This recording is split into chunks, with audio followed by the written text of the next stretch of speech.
RT के admission को लेके कुछ जानकारियाँ सामने आई हैं जो मैं आप लोगों तक पहुंचाना चाहता हूं। जैसे कि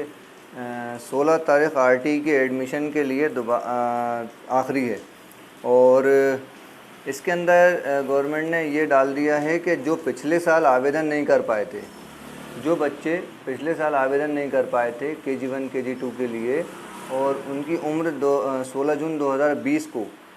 5 साल की से कम थी, मतलब ये समझ लीजिए 5 साल के नहीं हुए थे, लेकिन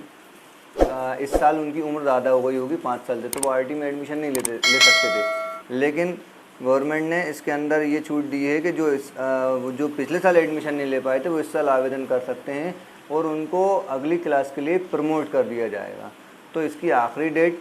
16 तारीख़ है, ये आपको जानकारी देनी थी। और दूसरी जानकारी ये देनी थी कि मैं वार्ड नंबर 22 से जो मेरे वार्ड में स्कूल आ रहे हैं उनके लोग मेरे पास बार बार आ रहे थे इस समस्या लेके कि उनके स्कूल ख़त्म हो गए हैं, उन्होंने सरेंडर कर दिया है, वो नहीं चला पा रहा है, जो भी वजह रही। तो उन्होंने अपने अपने संकुलों पे अपने स्कूल की पूरी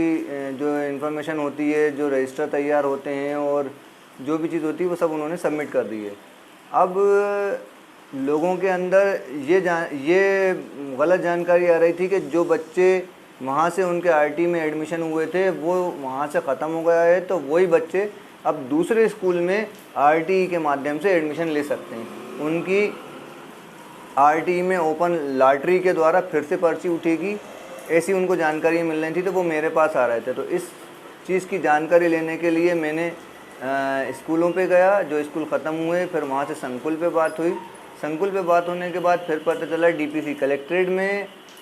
वहाँ पर ऑफिसरों से बात हुई, उन्होंने जानकारी दी कि जो स्कूल ख़त्म हो गए हैं उनका कोई प्रावधान नहीं है, उनके लिए सिर्फ ये है कि वो अपने किसी भी पास के सरकारी स्कूल में एडमिशन ले सकते हैं।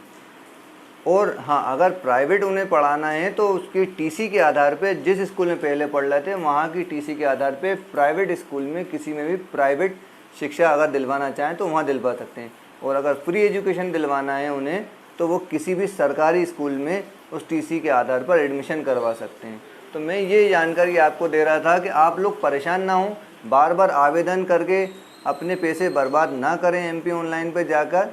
क्योंकि जो स्कूल ख़त्म हो गए हैं, ये जो जानकारी दे रहा हूँ ये सिर्फ उसके लिए दे रहा हूँ कि जो स्कूल ख़त्म हो गए हैं कि वो MP ऑनलाइन पे जाएं और दोबारा आवेदन करें, उससे आपका पैसा बर्बाद होगा, वक्त बर्बाद होगा। क्योंकि इसकी जानकारी मैंने ले ली है और मुझे ये जानकारी मिली है कि इनके एडमिशन RT के माध्यम से दोबारा नहीं हो सकते, क्योंकि इस टाइप का कोई रूल्स नहीं।